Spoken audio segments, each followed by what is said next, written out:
All right, hello and welcome to another episode of the Common Man's Take on Sports with Kevin and Quentin. all right, today we want to talk a little bit about the college football week 4. We already talked about the results of the games, but we want to dive a little deeper and kind of revisit some of our projections in our first episode of the way we thought it would unfold. We are now in week 4, so we're almost halfway through the season. And we want to take a look at kind of where everything stands. So, before we get there, I want to talk about a couple of games here in specifically. So, the Colorado Oregon game, we talked about that a little bit in depth, and the difference was the defense that Oregon brought to the table. But I believe that Colorado's next game is against USC. Is that right, Quentin? Yes, it is against USC. So, I knew that once Colorado faced a team that played really good defense, they were going to struggle a bit. And so, again, I definitely think that Shedeur Sanders is for sure a draft pick. He looks like a good quarterback. I think that regardless, he will make it to the NFL level. I think he's a good athlete. I think obviously he comes from good. He's got his dad who can help him with all that. But their biggest problem is their offensive and defensive line. They just don't on the offense. They could not protect him, and on defense they just couldn't get any pressure on Bo Nix. Bo Nix had all day to do whatever he wanted. So it doesn't matter whether you have a good secondary or not. If you can't pressure the quarterback and you give him all day back there to pick you apart, any quarterback will pick you apart. So there's going to be games that they're going to win because their offensive line and defensive line will do just enough. I think their next game against USC, they have an opportunity to do that because USC's defense is definitely not on the level of Oregon's.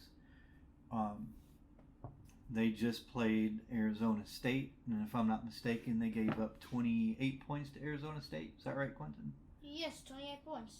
So I think that the USC Colorado game could turn out to be a really good game next week.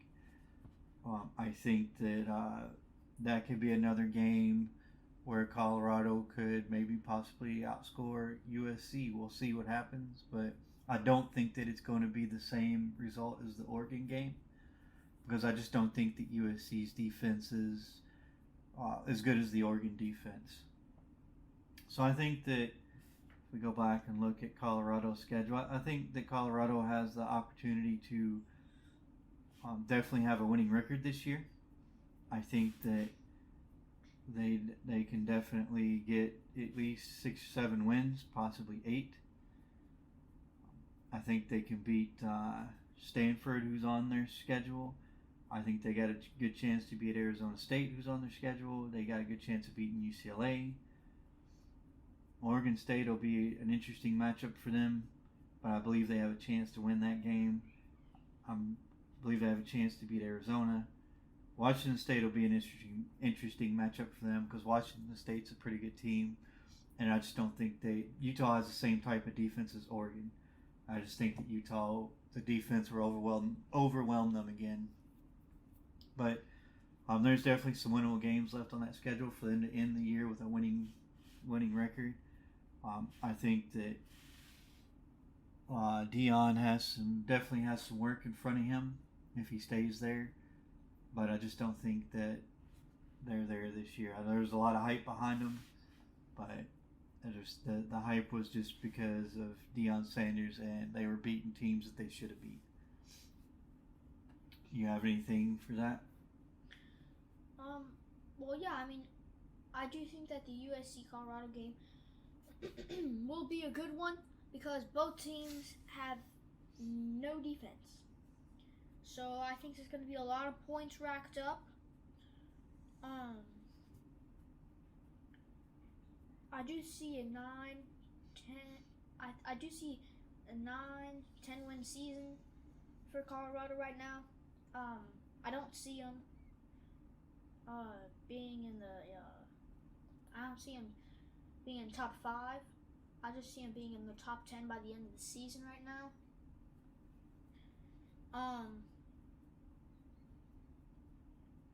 Yeah, I mean, they do need to work on their offensive line. I gotta agree with you on this one.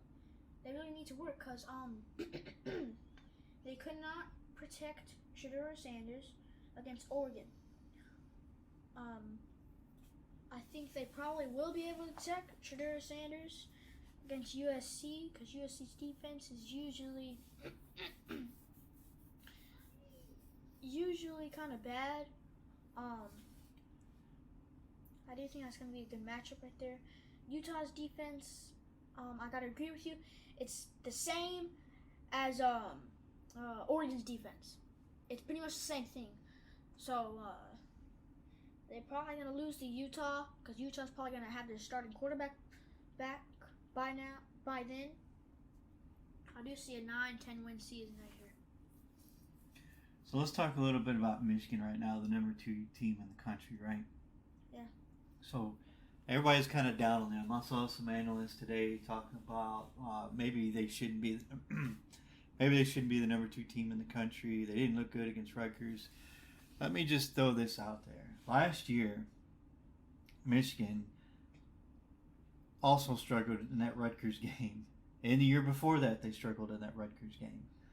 If I'm not mistaken, when they had Aiden Hutchinson and David Ojabo on that defense and Cade McNamara as the quarterback, they barely beat Rutgers, like 20-13 was the final score.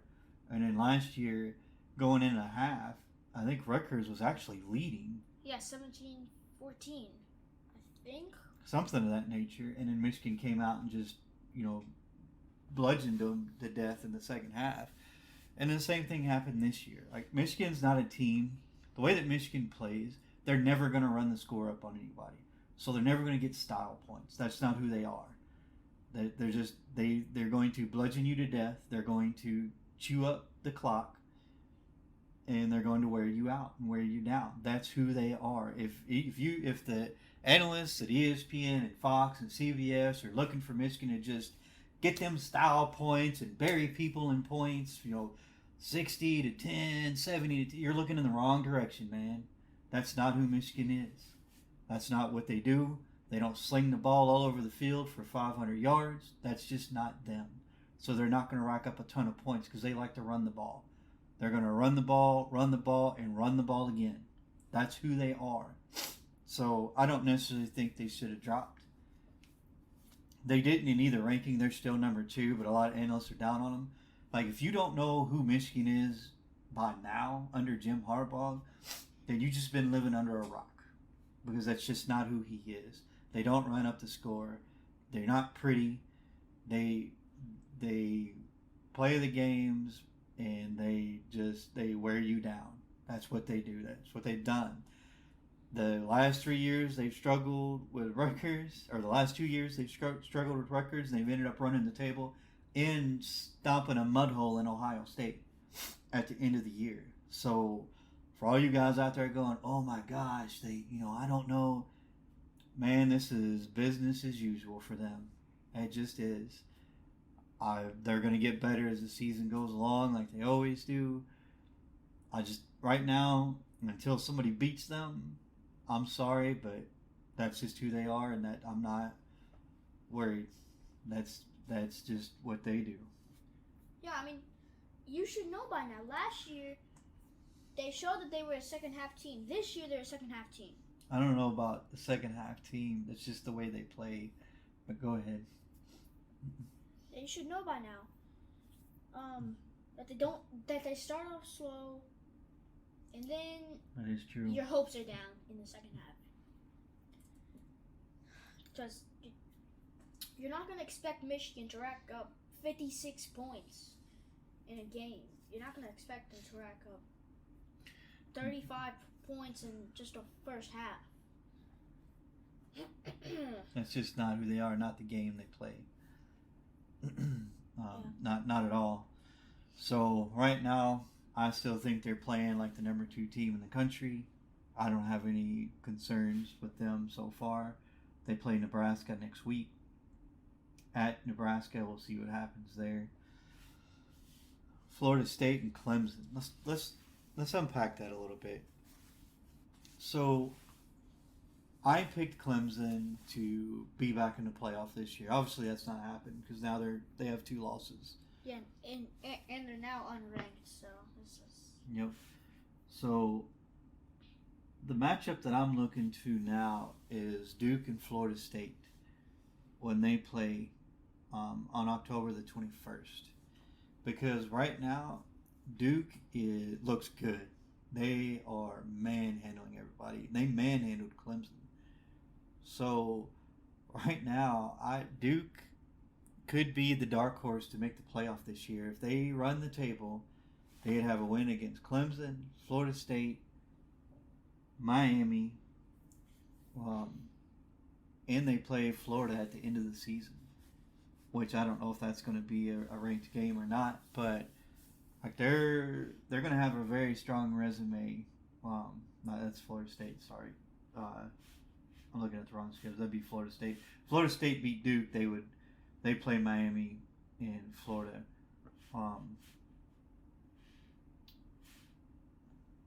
The Duke,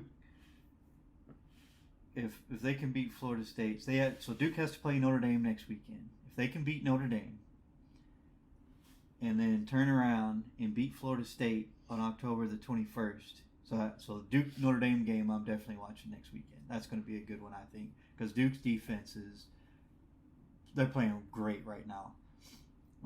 If they can manage to beat Notre Dame, beat Florida State, beat North Carolina, they would have several ranked wins, and if they could win the ACC, they could be a dark horse to get in the play. That could be the TCU or the Cincinnati this year that nobody saw coming. Yeah. No, Duke's defense just completely stopped Clemson. Duke's defense, gosh, they only held Clemson to 1 touchdown. Now that Florida State Duke game is going to be a good one. Both offenses really good. Florida State's defense is okay. Florida State's defense is good. Duke's defense is good. It's 2 great teams going against each other. That's going to be a good one. Right now, Duke could stop Florida State's Cinderella season. There are Duke, Miami, and maybe Florida who could stop Florida State from getting a Cinderella season. There are 3 teams in that schedule that could stop. Moving on, Alabama, I think, has a quarterback problem. I don't know if they'll solve it this year or not. We'll see what happens. They struggled against Ole Miss, but they finally pulled away, winning 24-10. I just right now, Alabama, I just don't know. For the first time in a very long time, I just don't know. They're hard to gauge right now because their offense just seems to struggle day, night, every week. And it doesn't seem like it's getting any better right now. Yeah, they have a good QB, but the reason they have a quarterback problem is because these quarterbacks aren't good. First off, Tyler Buckner couldn't even get a touchdown for Alabama. And Jalen Milroe, he's a good QB. He just needs to read defenses. He just needs to read those defenses because he got 1 pick against Ole Miss and 2 picks against Texas. He couldn't read the defense against Texas, and now he can't read the defense against Ole Miss. That's what's giving them problems right there. That may be one of the reasons why they benched him. It's possible. We get to Georgia. Georgia's still rolling. Texas is still rolling. There's 2 other games I want to talk about here. Just kind of dive a little deeper. So one is the Ohio State Notre Dame game. So I will say that ever since Ryan Day has taken over Ohio State, they've seemed soft. Anytime that a team could punch them in the mouth and be extremely physical with them, they seem to quit. Yeah, like the last 2 years with Michigan, when in 2021 Michigan punched them in the mouth, they quit. So here's what I will say about the Ohio State Notre Dame game. It seemed like it was going in that direction. Like Notre Dame had their number, they punched in my mouth, they were extremely physical with them, and Ohio State players were quitting. But then I watched that whole game, and I watched that last drive, and I know everybody's talking about Notre Dame only having 10 men on the field on defense for that last drive, but to be honest, that last touchdown, but to be honest, to get to that 1 yard line, Ohio State, Kyle McCord looked good. I am for anybody who knows me, my friends, I am an Ohio State hater, but I will say that Kyle McCord really stepped up against that Notre Dame defense to move that ball down that last drive. That was almost flawless for him. He did exactly what he needed to do to get them down there where they had an opportunity to win the game. And it was with like a minute. I'd have to go back and look at the game. I think he had like a minute and a half or 2 minutes left, and he ran a 2 minute drill exactly the way you were supposed to. And so, what I will say to Michigan is those last 2 years where the physicality phased Ohio State, it may be a little tougher to win that game this year because Ohio State looks like they may have gotten a little toughness to them. We'll see as the year goes along. But I know Notre Dame's a different animal from Michigan. But, man, that just seems like Ohio State does seem like they got a little tougher from that Notre Dame game. Yeah, I gotta agree with you. Kyle McCord. It pains me to say that, but I think they did. Yeah, Kyle McCord, he really, he had a great game against Notre Dame. Even with that tough defense, he still had a great game. If I could check the stats. He was 21 of 37. He threw for 240 yards against the Notre Dame defense. That's pretty good for a quarterback against this tough Notre Dame defense. Yeah, no, I agree. He didn't throw a touchdown, but he didn't have to. Travion Henderson ran for one, and Mr. Trainum ran for the other, the last touchdown of the game. And then they kicked that field goal. So they won 17-14. Notre Dame, Ohio State was leading. Notre Dame came back and took the lead, but Notre Dame just couldn't hang on to the lead. Their defense failed them on that last drive. They did look a little tired, but it's not here nor there. I have to give credit where credit is due. Ohio State really stepped up and they won that game. So I will say that that drive at the end of the game did impress me, and they looked good. They looked good. Notre Dame's got a tough defense, so I didn't expect it to be a high scoring game. But we'll see what happens going forward because obviously Ohio State has to play Penn State and Michigan, both very very tough defenses. Which brings me to the next game I want to talk about, the Penn State, Ohio. The Penn State, Iowa game. I was thinking about Penn State, Ohio State I was just talking about. The Penn State, Iowa game. So that was a defensive struggle at first. But the difference in that game is the difference that I thought it would be. It was offense. Penn State has offense. Iowa does not. And Penn State completely shut Iowa out. 31-0. And Penn State showed some real grit in that game. At the half, it was only 10-0 in favor of Penn State. Again, it was a defensive struggle for most of the way. But then Penn State scored 14 in the third, and then another 7 in the fourth to make it 31-0, and they completely blanked Iowa. And that's how good that Penn State defense is.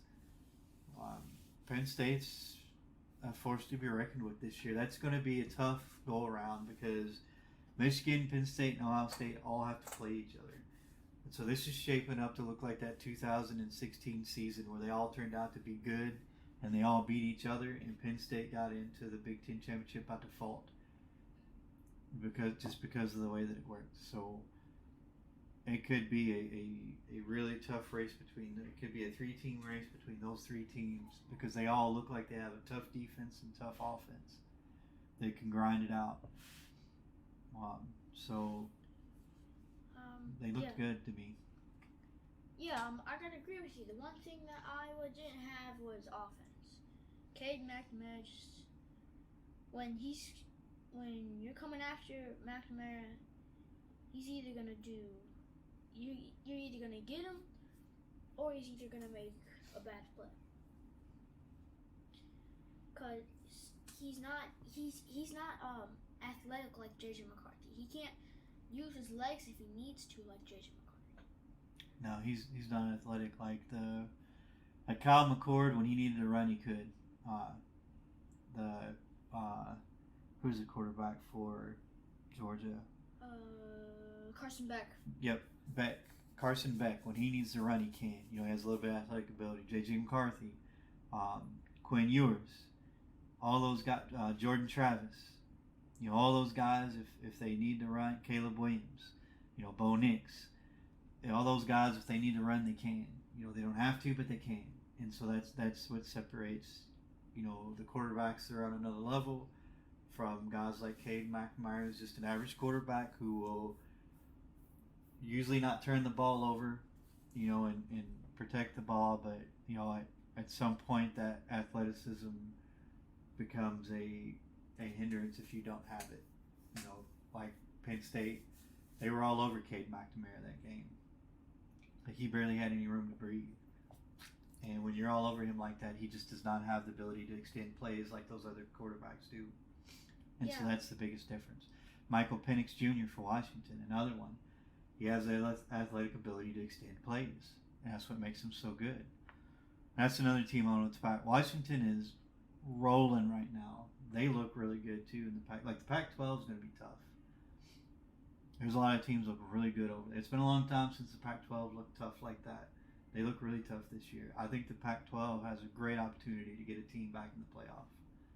Yeah, like maybe Utah or Oregon, Washington. There's lots of teams. USC maybe. So let's look at the AP Top 25 poll that was released today. You have Georgia number 1, Michigan 2, Texas at number 3. Ohio State moved back up to number 4. Florida State dropped 1, which I don't necessarily agree with. I don't know why they put Ohio State over Florida State. Not sure about that one, but I'll just go with it for now because they moved Ohio State up 2 spots, dropped Florida State 1, moved Penn State up 1 to number 6. Washington moved up 1 to number 7. USC dropped 3 spots, which they didn't lose, but fair enough, I guess. Oregon moved up a spot. Utah moved up a spot, which I'm okay with all of those. Notre Dame dropped 2 spots, which is fine because it's not like they lost to a nobody. Like they lost to a top 5 team or top 6 team in Ohio State. Alabama's at number 12, but they moved up 1 spot, but I don't agree with that. I think LSU should be over Alabama. Alabama moved up 1, LSU dropped 1. I don't agree with that, but whatever. It is what it is. But let's revisit our projections. So my projection at the beginning of the year was that Ohio State, Michigan, Georgia, and Clemson will get into the playoffs. Obviously, my Clemson pick is out the window because they have 2 losses. There's no way they get in the playoff now with 2 losses. So Georgia and Michigan, I still feel confident will make the playoff. If the Big Ten plays out like it did last year, and OSU's only losses to Michigan, then I think OSU gets into. I think Ohio State gets into the playoff. The fourth team, I think, will either be Duke from the ACC. That's just based off everything up to week 4, or it'll be somebody from the Pac-12. And right now, the Pac-12, I'm looking at Oregon or Washington are my 2 teams that I think will come. One of those 2, so it'll either be Duke or Washington or Oregon out of the Pac-12. That's my adjustment to my preseason picks right now, just off 4 weeks. Those are the teams that look really hot right now and are just continuing to roll through their schedules. So what do you think? Well, number 1, Georgia. I do agree with that one. Michigan is number 2. I gotta agree with that one as well. 3, Texas. Yep. 4, Ohio State. Don't understand that one. I'm not really happy with that one. But it is what it is. Florida State, number 5. I don't like them dropping down one. I don't think they deserved it, but Penn State moved up one. Washington moved up one. USC moved 3 down. I don't really agree with that one right there. USC moving 3 down. I feel like they should have stayed where they were, and it would have been all fun. Number 9, Oregon. Yeah. 10, Utah. I gotta agree with that. Notre Dame. They went down to number 11. I agree with that. 12, Alabama, and 13, LSU. I don't agree with that one. It's kind of because how Alabama performed. Mm-hmm. I really don't agree with that one. Why Alabama is number 12 and LSU dropped one. It's not like LSU lost. Oklahoma, number 14. You don't have to go past the top 10.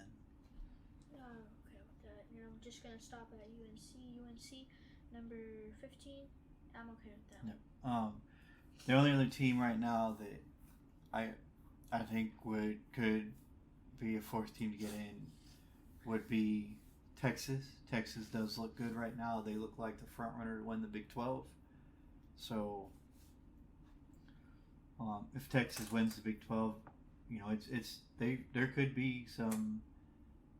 A one-loss team out of the Big 10 or SEC may not get in this year just because the Pac-12 and the Big 12, you're looking at Texas and either Oregon or Washington could come out of there undefeated, and so that would be interesting.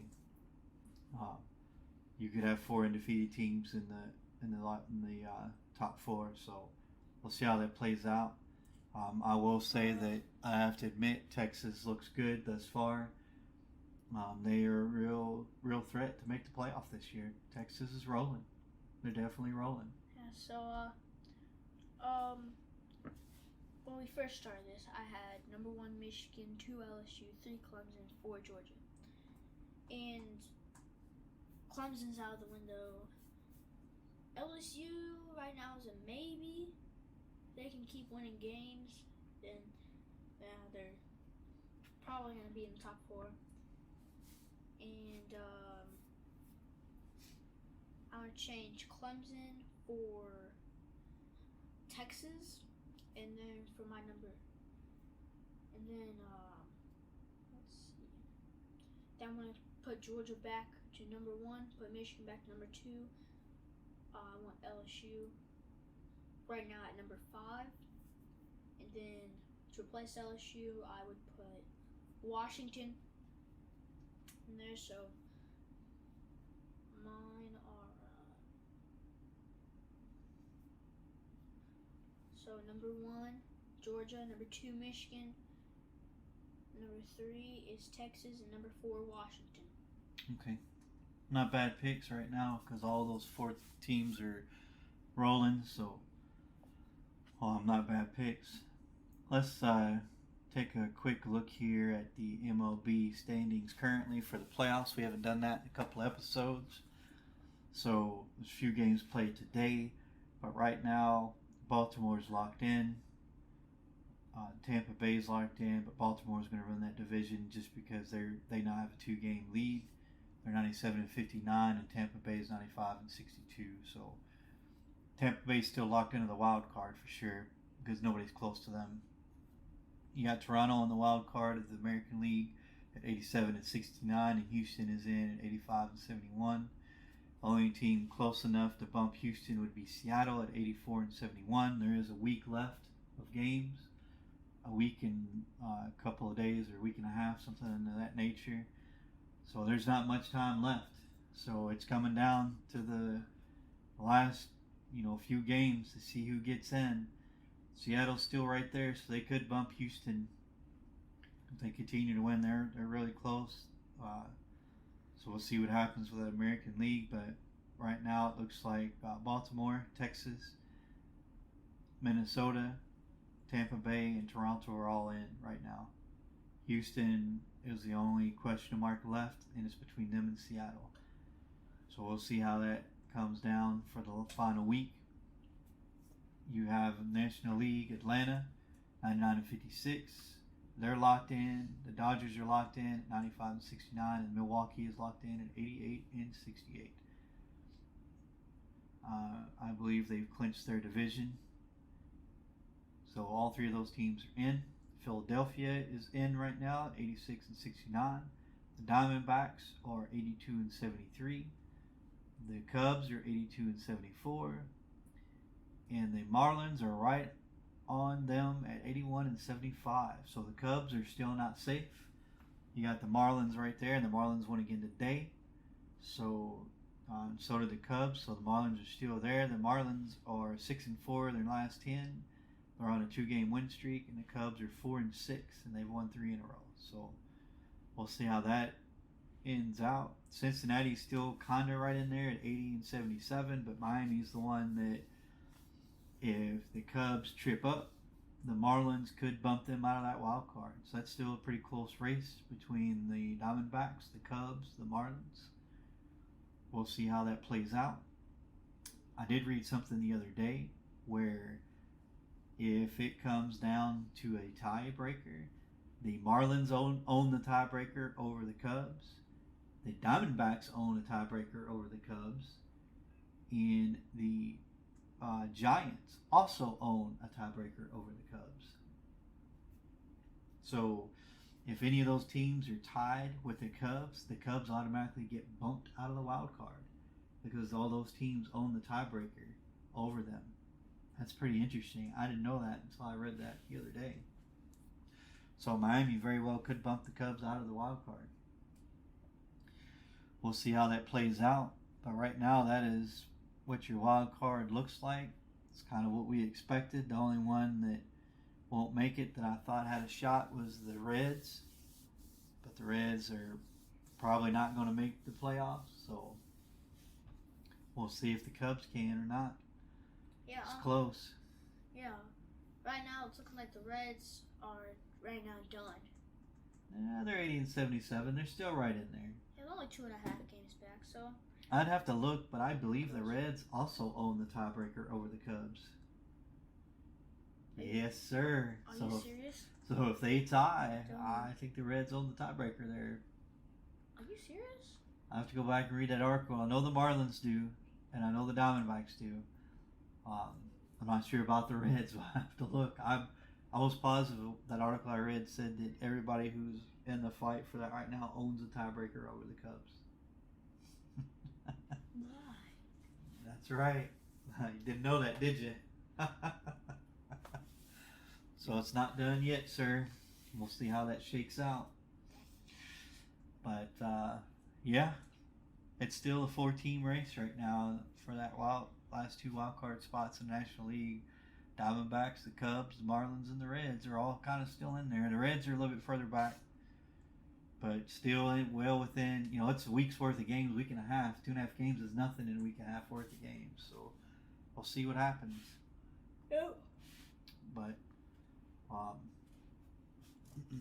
that'll do it for our show for today, unless you have something else you want to talk about.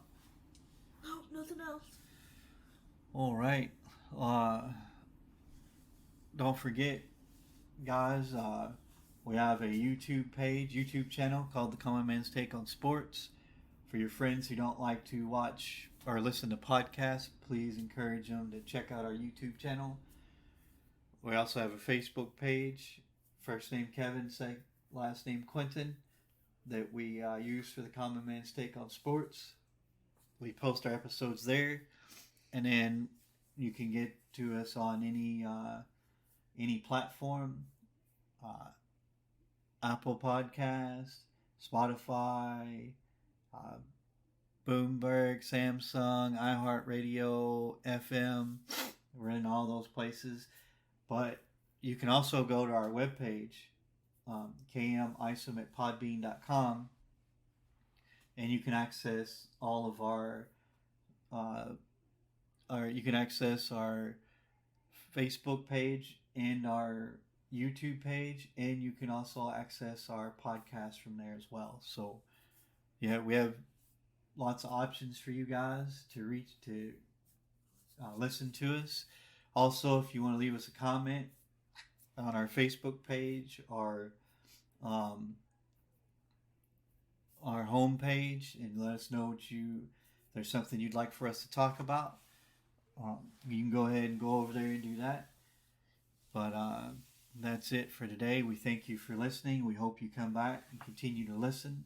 Remember, if you subscribe or if you listen to us on any of those platforms, please hit the subscribe button, hit the like button, and you'll leave us a rating and let us know how we're doing. That's it for today. Thank you for listening.